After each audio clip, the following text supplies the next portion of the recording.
قريتا بشرفة الشرقية وبشرفة الغربية في جبل الأكراد في ريف محافظة اللاذقية، هما قريتان كرديتان.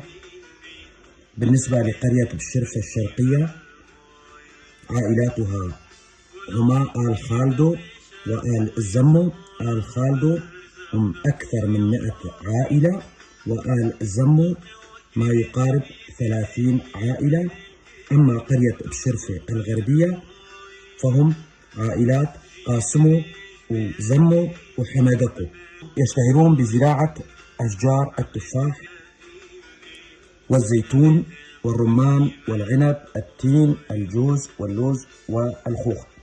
بعض سكان بشرفة الشرقية كانوا يعملون بالفحم أيضا.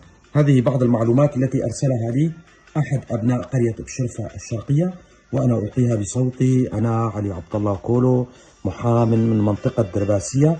أتمنى على أهلنا في القريتين أن يتعلموا لغتهم الكردية. دمتم أهلنا في القريتين.